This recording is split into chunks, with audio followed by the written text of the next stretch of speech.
اللہ الرحمن الرحیم، میں ہوں عنایت اللہ کاشف ایڈوکیٹ اور آپ دیکھ رہے ہیں لیگل انفارمیشن۔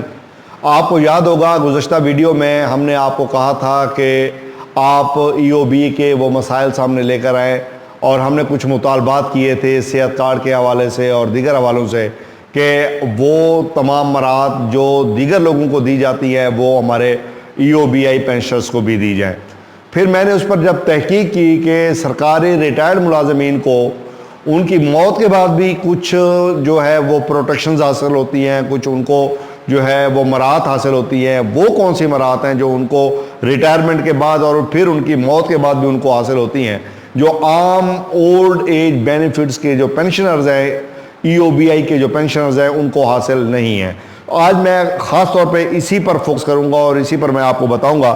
سب سے پہلے تو میں آپ کو ایک بات بتا دوں کہ جو سرکاری ملازمین جب ریٹائر ہوتے ہیں تو ان کی ڈیتھ کے بعد جو ان کو مراحت حاصل ہوتی ہیں وہ یہاں تک کہ ان کی پینشن جو ہے وہ آپ کو پتہ ہے بیوہ کو منتقل ہو جاتی ہے۔ یہاں تو ای او بی آئی کے پینشنز کی بیوہ کو بھی ہو جاتی ہے اور ان کے نابالغ بچوں کو بھی ہو جاتی ہے، اور یہ تو سیم ہے تقریباً۔ البتہ پینشن کی جو ریشو ہے اس کا ظاہر ہے وہ بڑا ڈفرینس ہے، ہیوج ڈفرینس ہے اس کے درمیان۔ اچھا، اس کے بعد سب سے پہلے میں آتا ہوں گروپ انشورنس کی طرف۔ گروپ انشورنس یہاں پر بھی ملتی ہے، جو نیم سرکاری اداروں میں باضابطہ طور پہ کام کرتے رہے ہیں ان کو یہاں پر بھی مراحت جو ہے وہ مل جاتی ہیں۔ ابھی اس کا کیس پینڈنگ ہے، جب اس کا فیصلہ ہوگا تو وہ حتمی اس کی شکل بن جائے گی۔ اب آتے ہیں ہم جو بنیادی چیز ہے وہ ہے تجہیز و تکفین۔ جب کوئی سرکاری ریٹائرڈ ملازم فوت ہوتا ہے تو اس کو سرکار کی طرف سے تجہیز و تکفین کا خرچہ بھی دیا جاتا ہے۔ وہ 1 سکیل تا 15 سکیل تک جو ہے 35,000 روپے سرکار جو ہے وہ ادا کرتی ہے، اس کو دیتی ہے۔ یہ مرنے کے بعد کہ میں آپ کو مراحت بتا رہا ہوں۔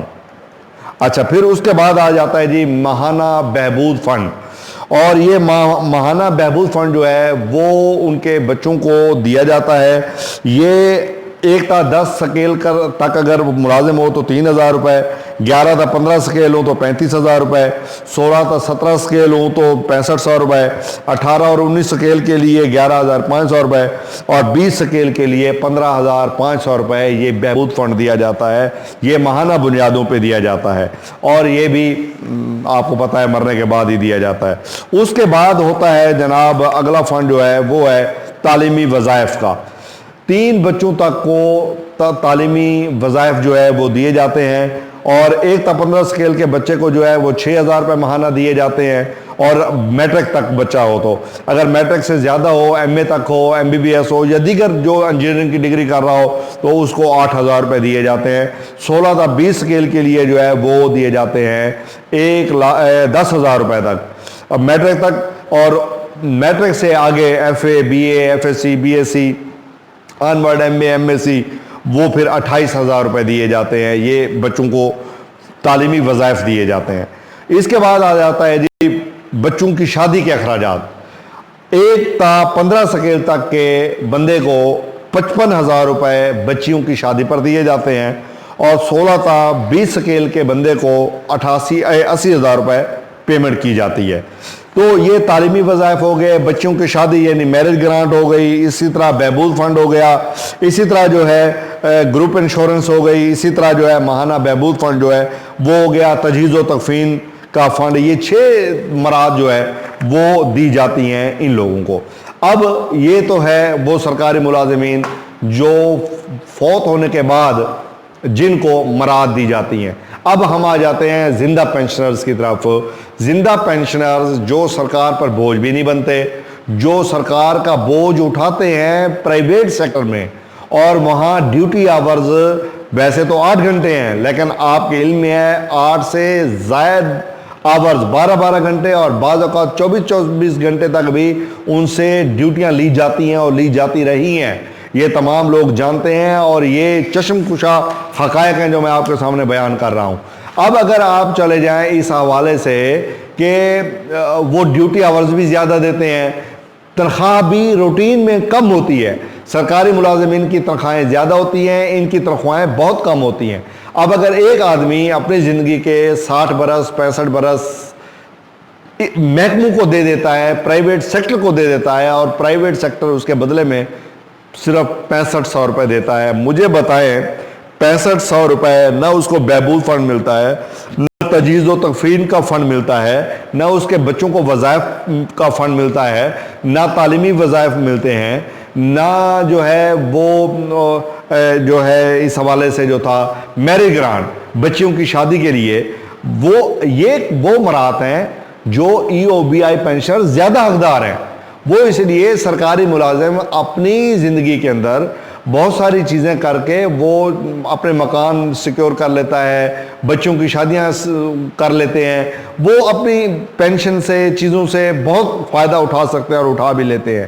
لیکن جو ای او بی آئی پینشنرز ہیں وہ تو رول جاتے ہیں بیچارے، ان کے تو پلے بھی کچھ نہیں ہوتا. ساری زندگی انہوں نے اپنی وقف کر دی پرائیویٹ اداروں کو. جب وہ پرائیویٹ اداروں سے باہر نکلے، بیماریوں نے ان کو جکڑ لیا، اولاد کی شادیوں نے ان کو جکڑ لیا، تعلیمی اخراجات نے ان کو جکڑ لیا، مہنگائی نے ان کو جکڑ لیا. اور آپ ان کے لیے یار بہبود فنڈ سے جہاں آپ سرکاری ملازمین کو دے رہے ہیں وہاں آپ ان کو بھی تو حقدار ٹھہرا دیں. ایک نوٹیفیکیشن ہونا ہے اور وہاں سے بہبود فنڈ کے یہ بھی حقدار بن جانے ہیں. اور بہبود فنڈ اگر آپ اسی کیٹیگری کے ساتھ نہ صحیح جو آپ 1 سے 10 گریڈ کے ملازمین کو دے رہے ہیں وہی آپ ان کو دینا شروع کر دیں تو ان کی زندگیوں میں بہتریاں نہیں آ جائیں گی.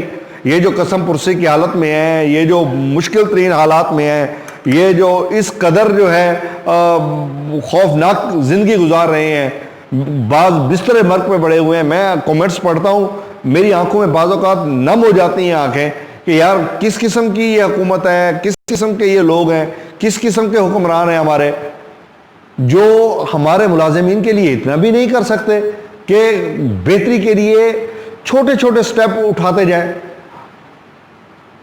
اگر چھوٹے سٹیپ آپ نہیں اٹھا سکتے تو پھر جو آپ نے اعلان کیا ہوا ہے اسی پر عمل درآمد کر دیں. آپ نے کہا ہوا ہے کہ یار ہم 15,000 روپے تک لے جائیں گے، 15,000 روپے کر ہی دیں تاکہ ان کی زندگیوں میں کچھ بہتری آ جائے. امید ہے آج کا موضوع آپ کو پسند آئے گا. چینل پر نئے آئے ہیں تو سبسکرائب کر لیجئے، بیل آئیکن کو بھی پریس کر لیجئے، ویڈیو کو بھی شیئر کر دیجئے. ویڈیو دیکھنے کا شکریہ.